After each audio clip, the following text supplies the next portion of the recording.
Good morning, everyone. It's Radio Toni, and you're back with your host, Toni Lontis. Good morning to Rebel, my wonderful assistant here at W4WN Radio. You're joining us live today from the Gold Coast and the wonderful Tallebudgera Valley in Australia. So we've had a week of rain and showers and cooler autumn weather, so I hope you all had a wonderfully refreshing break over Easter. I know I did. If you'd like to head on over to my website, Toni Lontis, and follow me on social media, Toni Lontis on Facebook, M Lontis on Instagram, and Toni Lontis on LinkedIn for all those in business. I know just before Easter there was a big storm in Louisiana, and I'm happy to say that Rebel's all safe and everyone's good. So in Australia yesterday, it has been Anzac Day. And for all our international listeners, Anzac Day is a national day of remembrance in Australia and New Zealand. It commemorates all Australians and New Zealanders who served and died in all wars, conflicts and peacekeeping operations, and the contribution and suffering for all of those who've served. It's observed each year on the 25th of April, and it was originally devised to honour the members of the Australian and New Zealand Army Corps. Anzac Day marks the anniversary of the first campaign that led to major casualties for Australian and New Zealand forces during the First World War. The acronym Anzac stands for Australian and New Zealand Army Corps, whose soldiers were known as Anzacs. Anzac Day remains one of the most important national occasions for both Australia and New Zealand. It's celebrated with dawn services and a national public holiday in recognition for all of those who fought to keep the peace in Australia and New Zealand. The dawn ceremonies usually incorporate the playing of the last post and the Australian national anthem with the laying of wreaths.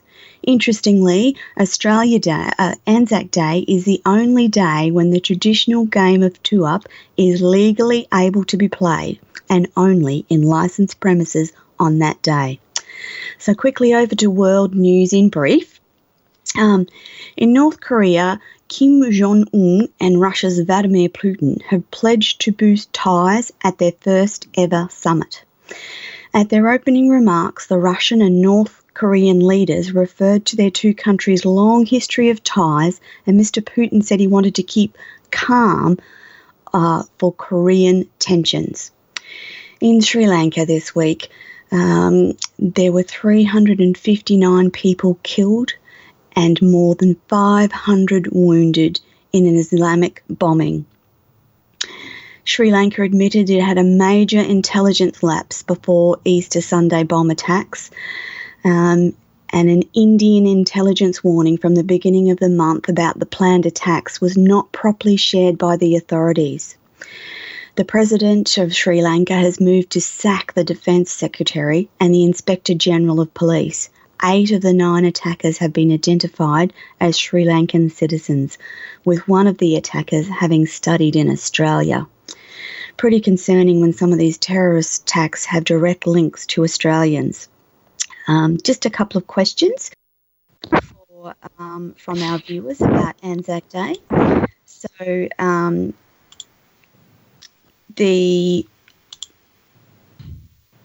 and I've just lost my screen, so I'll just quickly keep on with the news. In China today, recently, an elevator snapped and 11 workers were killed. It's an unfortunate thing that this happened in China. In the US, it's recorded the highest incidence of measles cases since the country declared it an eliminated virus in the year 2000. 695 measles cases so far this year, the highest incidence. The longer these outbreaks continue, the greater chance that measles will again get a sustained foothold in the United States. An ongoing Federal Trade Commission probe into Facebook's privacy practices has prompted the social media giant to ready itself for a $5 billion payout. Facebook expects to pay as much as $5 billion, which is $7 billion Australian dollars, because of the ongoing Federal Trade Commission investigation into its privacy practices. The company has revealed in its first quarter earnings release.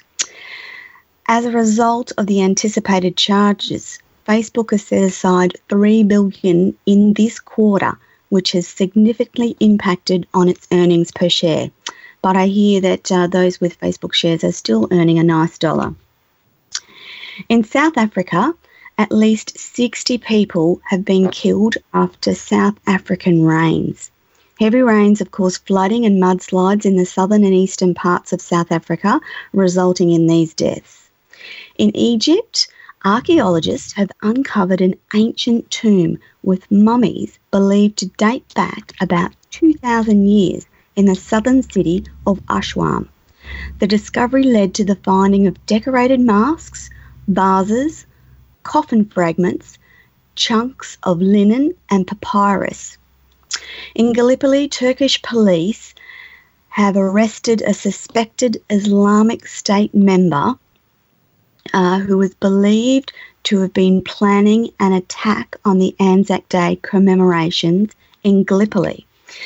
So back to our questions from our viewer who wanted to know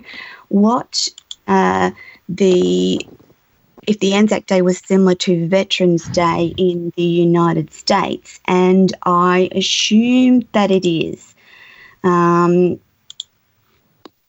I'd say that. Okay. There we go. That's better. Okay. Hello, Francesca. I've got Francesca. Hi. Hi. Toni. Hi. Hi. So before I introduce Francesca, I'd just like to let you all know that today Francesca joins us, and she's my guest. And Francesca is not only a Reiki master, but she has a master's in social work. She's an internationally recognised counsellor, speaker, author, and healer. Francesca has trained in Australia and internationally, and has worked in Africa, Europe, Latin America, Asia, and India, and of course Australia. She's published numerous articles and books in the areas of health, psychiatry, welfare, spirituality, and healing. She's also been involved with Alzheimer's disease, and she's been working in the health academic field for the past 40 years. As not only as a clinician, but an educationalist, planner, administrator, advocate, researcher, trainer, psychotherapist, and hypnotherapist. Francesca was most recently the Director of Social Work and Welfare Services for the Department of Veterans Affairs and Princess Alexandra Hospitals. Ms. Jordan has conducted research into the needs of people with mental illness and dementia, their family, carers, professional service advisors. So we will introduce and talk to Francesca after the break. But before we go to the break, I just wanted to let you know about a little company I'm involved with in Australia, and it's called Walk with Wisdom.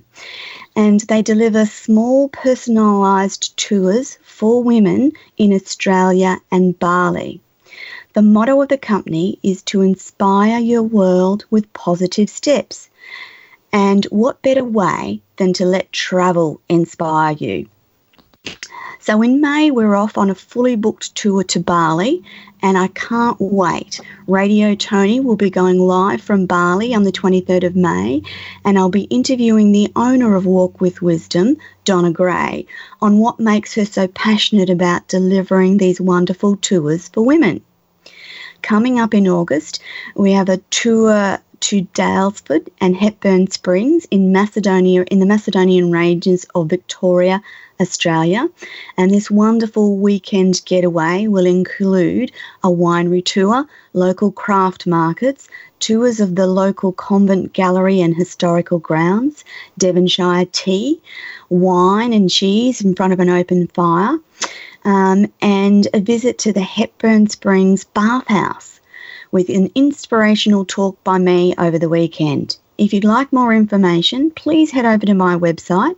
If you book before the end of May and mention where you've heard about the tour, we'll have a bottle of wine waiting for you to enjoy over the weekend as a thank you. I'll post the email address in the chat box at the end of the show. Also coming up is a shout out to my friend Tom A. Russell. Thomas's new show will be airing live next week, and I encourage you to listen in on this same channel, the Walk Women for Women Network.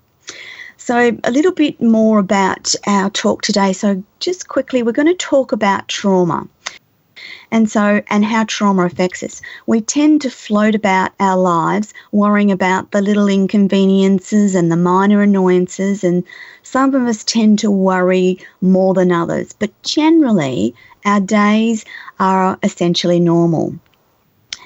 If the space inside your head is generally a peaceful one, then you should count yourself lucky.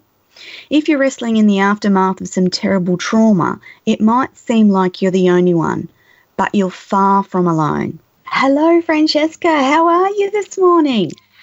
Hi, Toni. Can you hear me okay? I can certainly hear you just fine. Good. So thank you well. Oh, good. Thank you so much for joining me on my radio show today. I really appreciate your time and having a chat to us about trauma and how it affects our brains. So our first question this morning, so what is trauma? Well, trauma can come from a number of places. It's really when the brain begins to, in some ways, overfunction when we react to stimulus in our environment. For instance, if you've got post-traumatic stress disorder, you might see a pipe lying on the floor and you think it's a snake because of different traumas you've experienced. Or you could hear a car backfire and you might think it's a gunshot.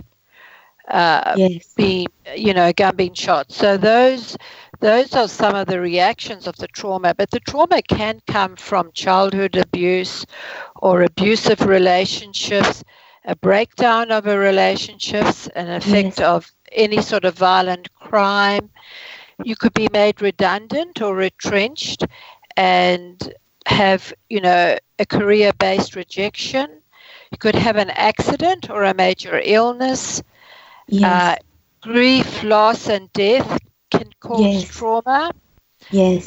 Military service and frontline engagement, and that's often with the Vietnam veterans when they hear a helicopter wherever they're living away from the war zone, it puts them back into the war situation, and then they could have, they could be shaking or they could want to go under the bed.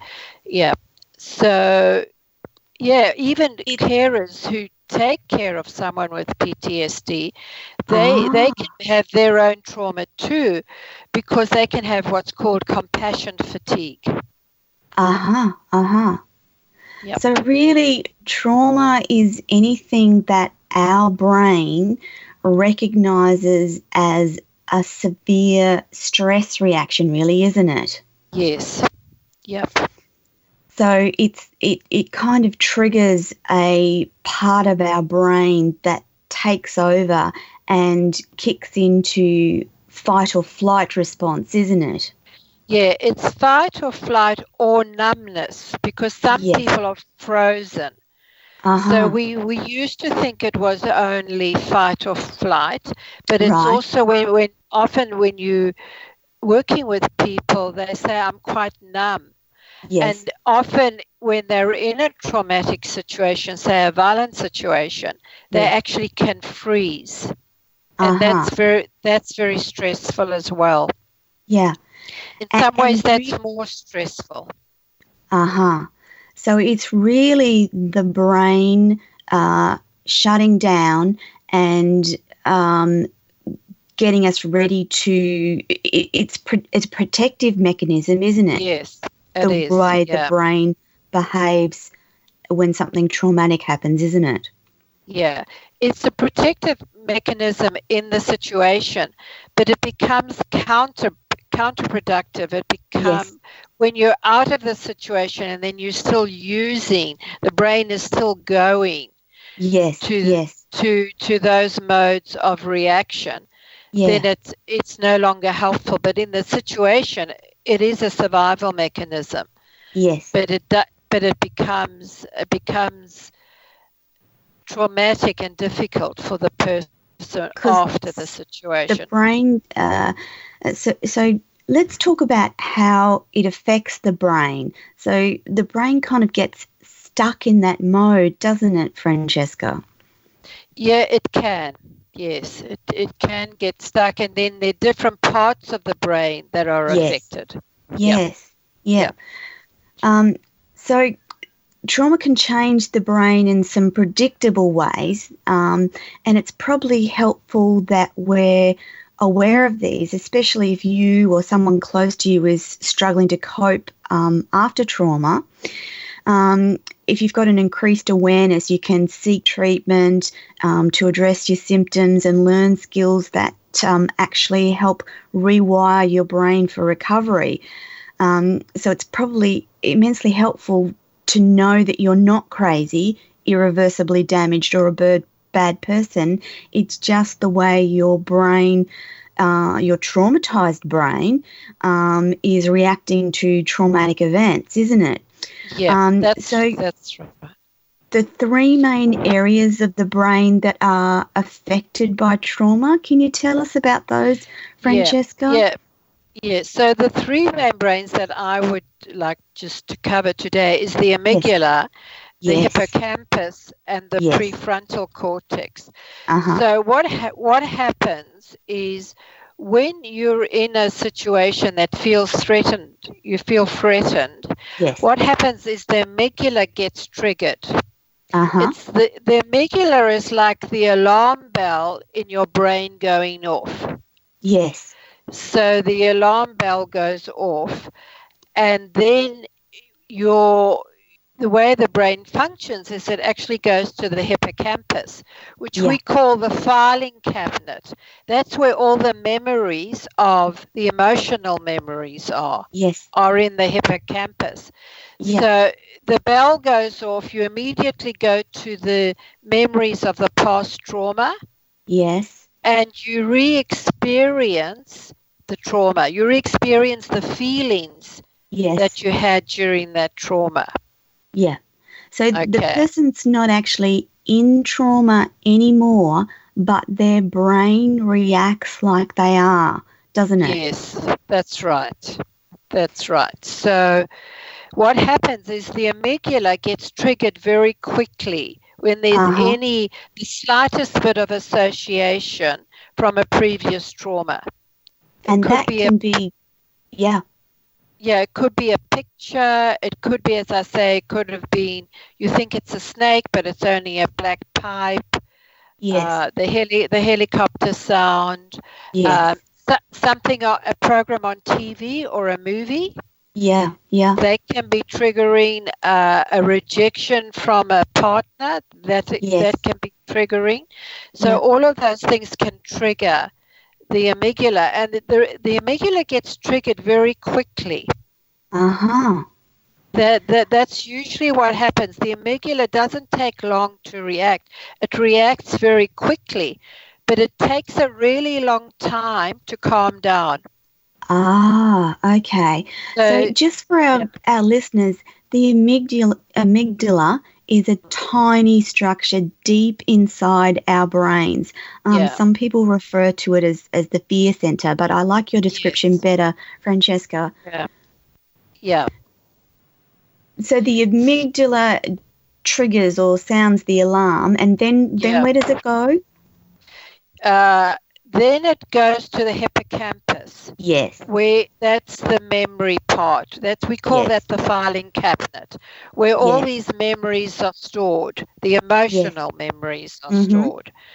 And then it also affects the prefrontal cortex. Yes. So that's which is then that is responsible for regulating.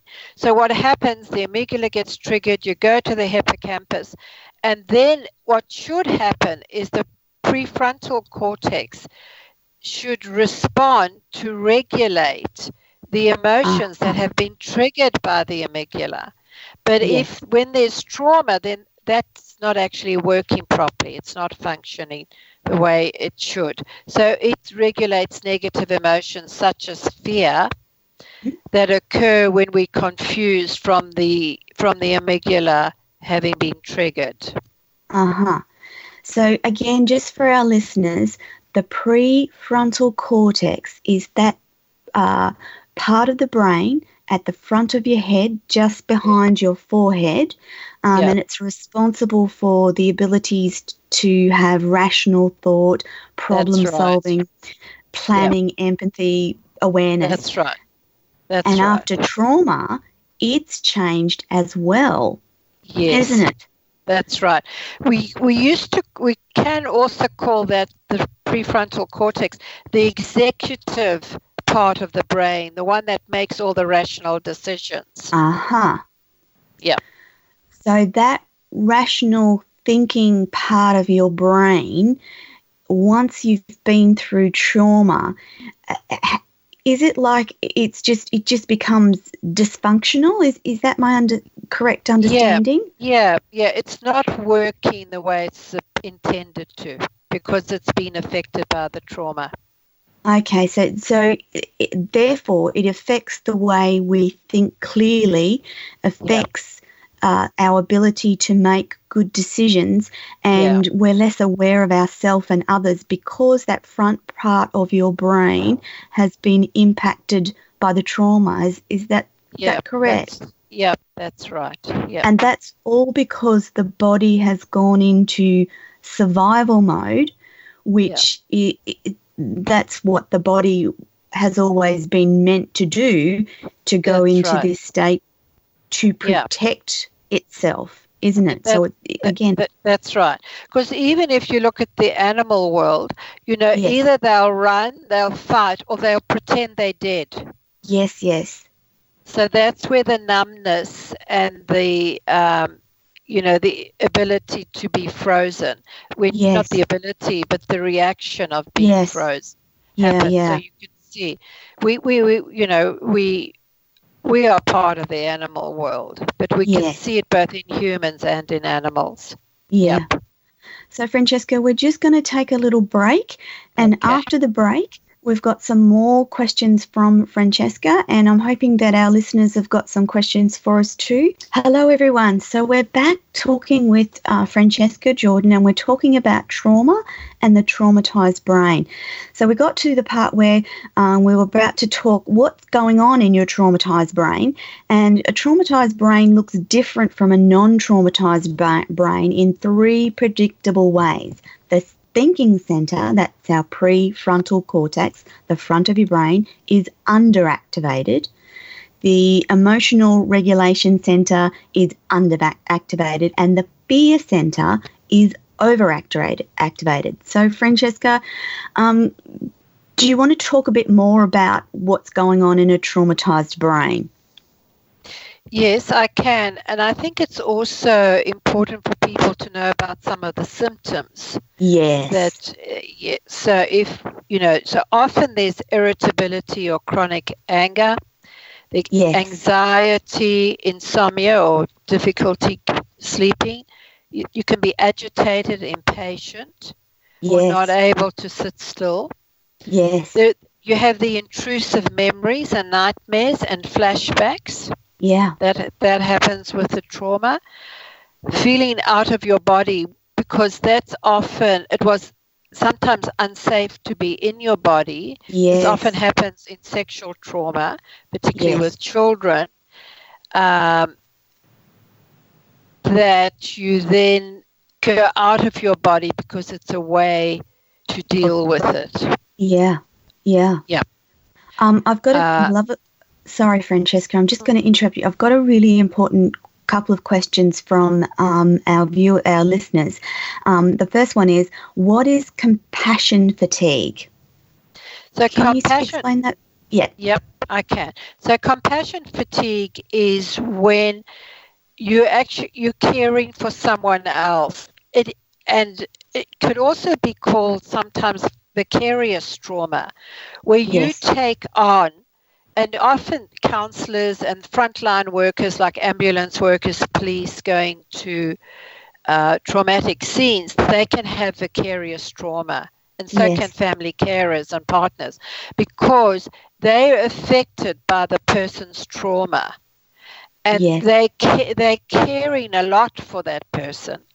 Yeah. You know, it's when it's a long time of caring or a very traumatized situation where they need to care for the person, they become tired. Even counselors and people working in emergency departments in hospitals can have compassion fatigue. Yes. They get, they're giving so much, and if they're not finding any way to take care of themselves or replenish themselves, they will be fatigued.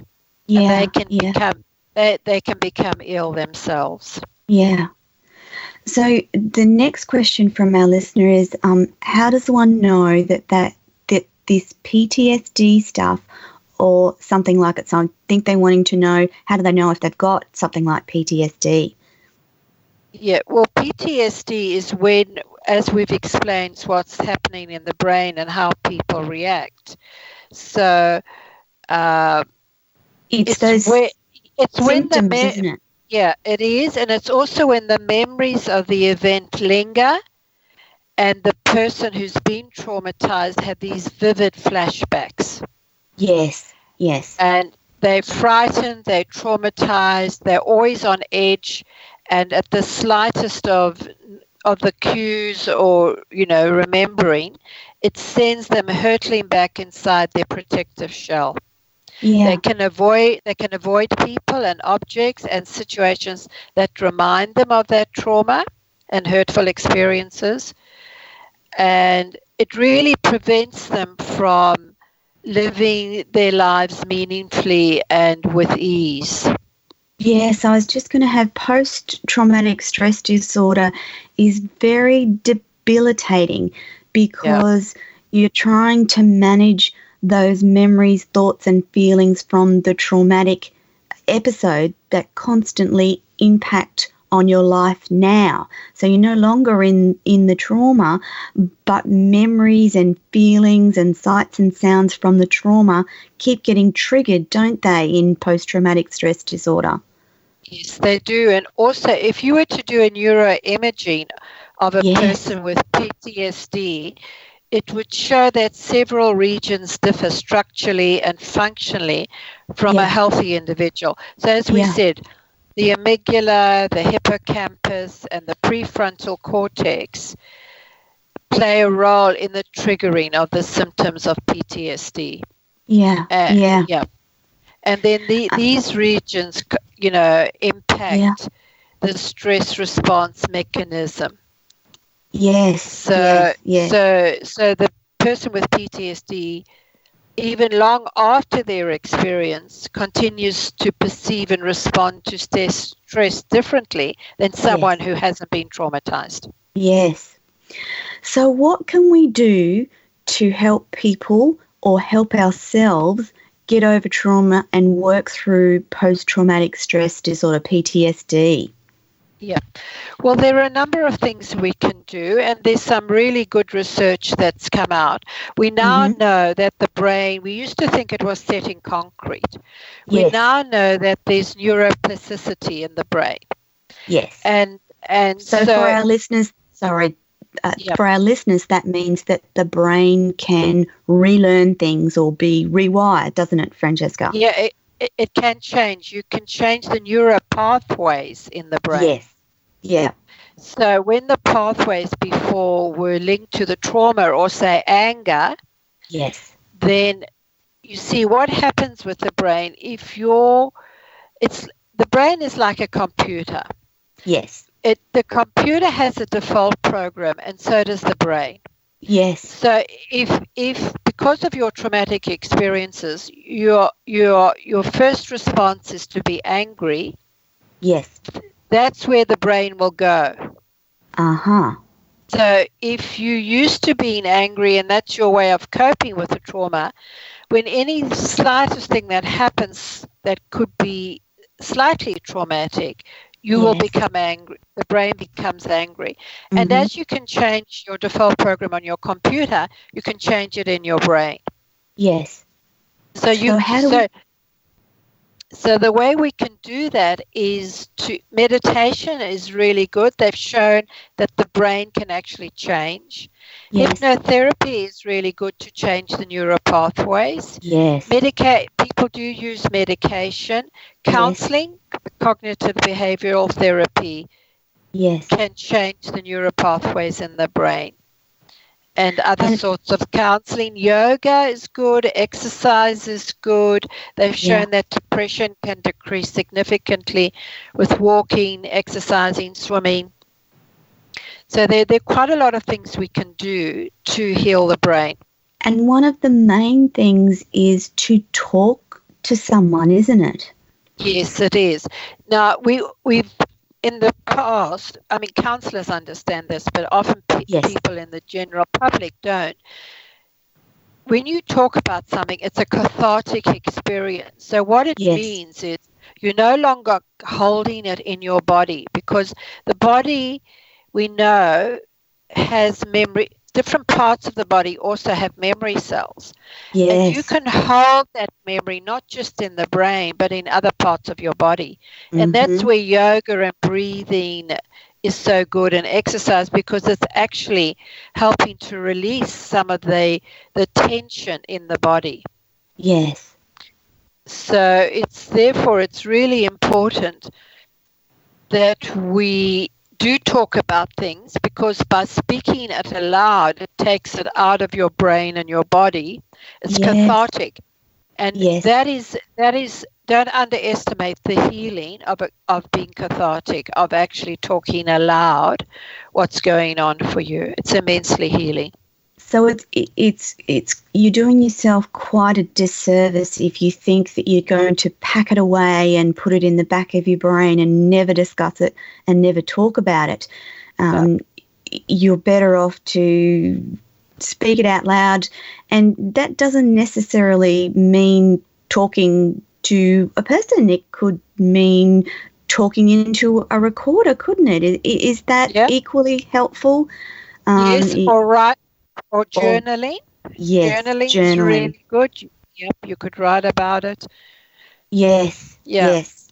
I know when I wrote my book, Resilience, I wrote it from a point in time where I thought that I was mostly healed from my trauma and my PTSD. However, even just writing my own story, it was incredibly cathartic, and it healed me even more, even though I'd done a lot of the things that we talk about, yoga, meditation, counselling, and it still was healing. So trauma hangs around with us. It does. Yes. Yeah. I've had the same experience, Toni, in that I'm writing my memoir now, and there was a lot of trauma in my life. And when I wrote about it, particularly when I first started at the beginning of last year, where I was writing 1,000 words a day, I was a lot of the memories I'd forgotten about actually came back. And what I did after each writing session, there's a new therapy called Tremoring. I don't know if you've heard about it. No, I haven't. Yeah, so that's worth looking up, and maybe another time we can go into that in more detail. But if you just Google Tremoring, you'll find there is a particular technique, and animals do this when they're frightened, their bodies shake. So that's and that's their way of releasing the trauma in their bodies. When they're frightened, or their owner goes away and they don't know where their owner is, or there's a bigger dog barking at them. They tremor. Well, that's what I did after writing, is I would go and do my tremoring exercises to release the trauma that I'd just written about. Yeah.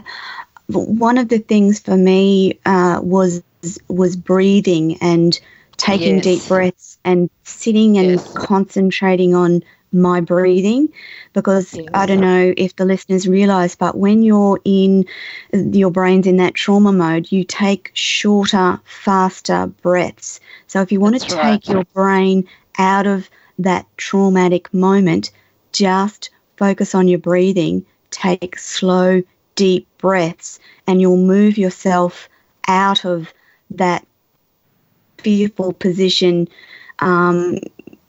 quite easily. It does, when you're first traumatized, it does take a little while to do some of these things, and you have to stick with it, I think, Francesca, don't you? You do. And just on the breathing, just to add to that, there's a particular breathing technique that works on the parasympathetic nervous system. That's the vagus nerve that goes from the base of the brain right down into the bowel. Because, you know, when you're in trauma, your body has many reactions. You can have diarrhea, you can have stomach aches, you know, it affects your digestion. So there's this technique where you can breathe in for the count of 3, and then really slow your breath down and breathe out for the count of 6. If you have a good lung capacity, you could breathe in for the count of 4, then really slow your breath down and breathe out for the count of 8. So people can... That's also very good when people get panic attacks, because it works. Yes. And people have done it. Clients I've worked with have tested their pulse, and once they've done the breathing, their pulse goes to normal. From having been very fast. So these are very good techniques to use. So, Francesca, we're just about out of time. So I'm going to have to throw to an ad.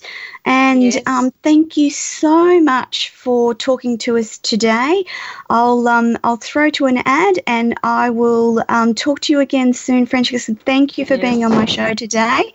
And thank you so much. A real pleasure, Toni. Very happy to be able to talk with you and your listeners. And I'd love to get you on again soon, Francesca. So we'll talk about that after the show. But I'll throw to an ad now, and I'll talk to you, our listeners, after the ad. And welcome back.